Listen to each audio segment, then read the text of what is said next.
Good, good morning. This is episode two, and where I left off yesterday, I was about to say how grateful I was for still being clean and sober. And I was told early on in my recovery by people who'd been sober for some time that if I worked the program that they were putting in front of me, which was free, um, life would get better.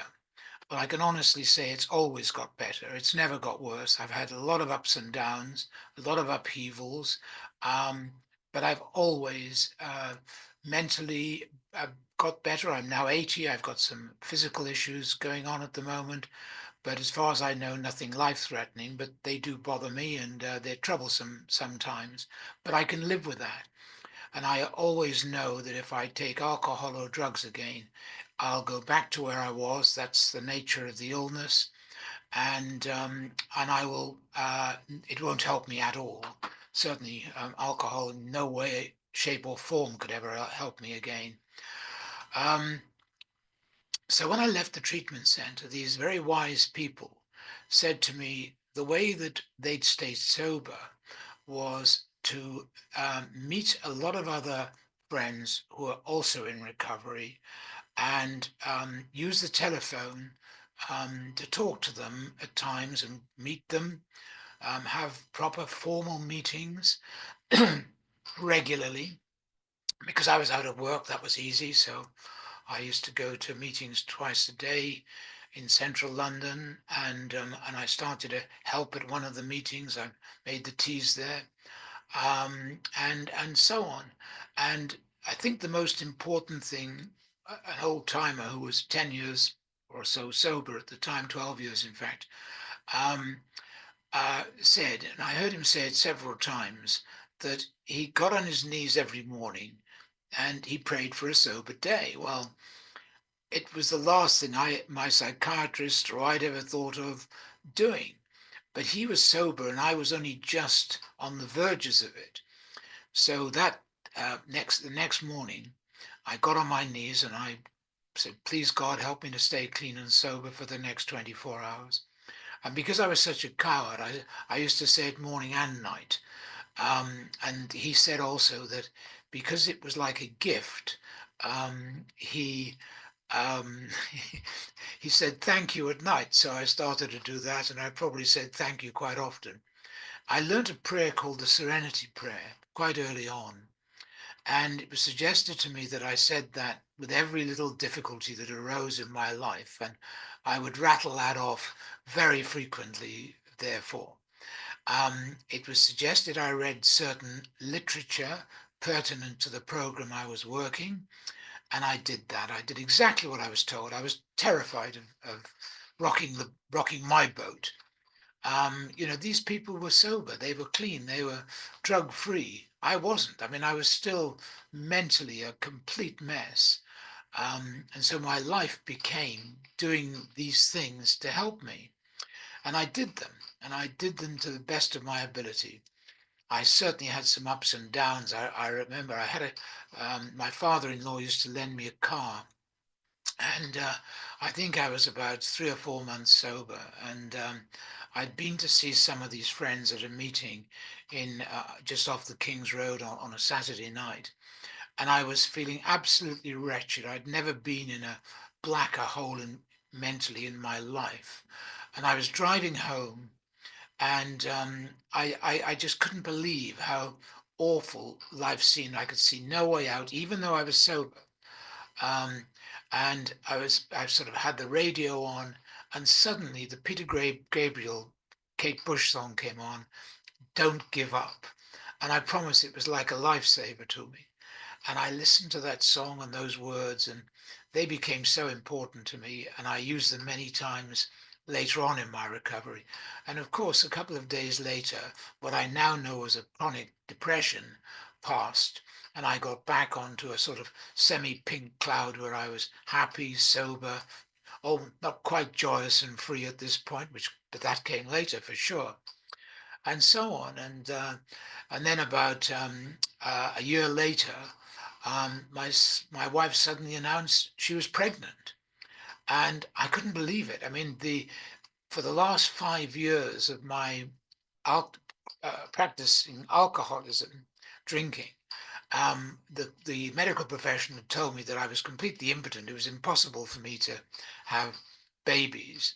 I had no sperm count and so on. So when she told me this, I just couldn't believe it. Anyway, 9 months later, a wonderful son, Dan, was born, and who's been an absolute joy to me and my life. It's one of the blessings that I've been given is growing up, seeing him grow up, and growing up with him. And I've still got a long way to go in the growing up terms, but there we are. Um, but um, I think I said yesterday that after a year, I became a stockbroker, and that really did fit me like a glove. And so I started doing this every morning. I worked for a company called Jeffries, a big American firm, and I was the first person to do business in a match bargain way for that firm in the UK. So it was my job to set it up, and I can't say I was particularly good at it, but I got lucky. I made calls to a lot of people and most institutions and so on. But I was also, because of my background, I was very interested in mergers and acquisitions. And one of the companies I contacted was Dixon's, who you know better today as Curry's or PC World. And I got to know the business development manager there, and they wanted to buy a company called Cyclops in America. And I traveled a lot by now. I was going around seeing banks in Europe all over, a lot of the time, every week almost. And I'd be away in Paris or Greece or Rome, Brussels, Amsterdam, um, uh, and so on. And it just went on like that for several years, especially in Switzerland. I did a lot of work in Lugano, Locarno, Zurich, Geneva, and so on. And I love traveling. It suited me down to the ground. Anyway, when I was away on one of these trips, but just before I went away, um, Dixon's had bid, and I was involved in it for Cyclops. They were my client, and so on.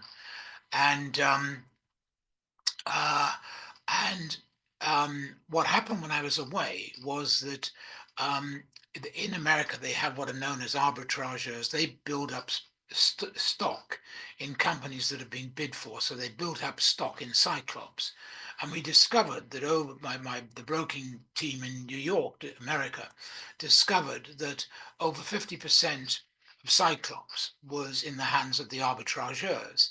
So one of the Bright team in London, who I worked with, he rang up my contact at Dixon's and told him that he thought we could get our hands on over 50% of Cyclops in less than 24 hours if he wanted us to do it, and so on. Well, they did, and the deal was done, and obviously I made a lot of money out of it, and it set me on a new path. It gave me confidence to talk to the chairman, chief executives, financial directors of very large public companies. So more and more I veered into that. And several years later, I changed firms and I went to a company called Samuel Montague, part of Midland Bank in those days. And I became a sort of, I was very affiliated to their investment bank, merchant banking side. And I got on very well with their number two, their Sir Laurie Magnus. And, and he gave me a lot of good guidelines, and he reminded me this is what I was good at. I was good at talking to these top level people, and I understood mergers and acquisitions very well. So I did that for a number of years, quite successfully. And then Midland Bank was bought, excuse me, by HSBC. And because what I was doing was in conflict with some of the stuff that they were doing on the James Capel side of HSBC, um, they made me redundant and they gave me quite a lot of money. And that I mean, I was offered about half a dozen jobs straight away by stockbroking firms to go and work for them because, as I said, I was quite good at this. and it was all quite new to a lot of people. They didn't really understand it, and I was going down paths that most people didn't go, and I'd done one or two other things that were quite interesting. Anyway, I knew I didn't know what to do. I was now divorced, and my son was living with his mum in Gloucestershire, and I was a lot of the time in London. But every weekend I'd go and see him and stay in a bed and breakfast, or take him to my sister and mother's in the Cotswolds, and we'd stay there, and I'd pick him up on a Friday, take him back on a Sunday night, and so on. And then I'd drive back to London. And I found it all very tiring, actually. So when I was made redundant, I bought a camper van, and I decided to go touring around Great Britain in it to see if I could figure out what to do with my life. And after I'd been doing it for 4 or 5 weeks, one of my best friends, who'd actually, he was supposed to have been the best man at my wedding, but in the end he couldn't do it. Um, he contacted me. He created a very successful company called Crucial Trading in fiber carpets, and he asked me if I thought I could sell it. And I said, I don't know. So anyway, I contacted Sir Laurie Magnus back at Greenwell Montague and told him the situation. And Laurie said, well, I've got some contacts in the carpet business. I'm not sure this is exactly how it happened, but it was roughly how it happened. And a day or two later, he came back to me and said, I've got a buyer. And this company bought it. So my friends paid me quite a substantial sum of money. And it gave me the confidence to then start my own company in mergers and acquisitions. And that's what I did more or less up until about 10 years ago, probably 5 years ago, really, realistically 6 years ago, something like that. And I got a very good reputation in certain sectors, especially the very veterinary drug sector, and one or two others. Hotels, I got to know people like Rocco Forti very well. I was asked to sell Villa d'Este and a large number of Club Meds, I think 10 of them in total, and so on. So I became well established all by myself. I wasn't getting any help. One or two stockbrokers in London would help me, one in particular. And one of them rang me up one day and he said, I've got a company called Suter for sale. Could you, do you think you could find a buyer? Well, I did a lot of research and found maybe about 5 or 6 companies that might be interested. And one of them was a company called Ascot Holdings, who I contacted, and they said, yes, we'd like to buy it. And I said, well, I can deliver it. This will be the price, blah, blah, blah. It was a public company. I was only dealing really with public companies. And anyway, to cut a long story short, they bought it. And again, I made a lot of money, this time a lot of money. So I was now, and now I had money that I'd never had in my life before. It was just so different. So I always had 2 cars and 2 homes and this sort of thing from now on. It was all very lavish. Um, but around the same time, I'd always wanted to write a book, and I realized what I'd been studying in the first 20 years of my recovery from alcoholism and drug addiction were, first of all, world religions, because I knew very little about them. So I did quite in-depth studies of all of them. I started with Christianity, and then Judaism, and then Islam, and then Buddhism, and then um, Hinduism, and branches of Hinduism like Jainism and Sikhism and so on. And I was really enjoying it. And at the same time, when I lived on the farm with my wife, I bought a telescope. I started to study astronomy, and my life changed literally when I first saw Saturn through a telescope. I bought this reasonably small telescope, and it took me quite a long time to find Saturn, although I could see it, getting that little tiny telescope to point. But when I saw those rings, I knew there was another life out there. I knew this wasn't all there was. This was just too much.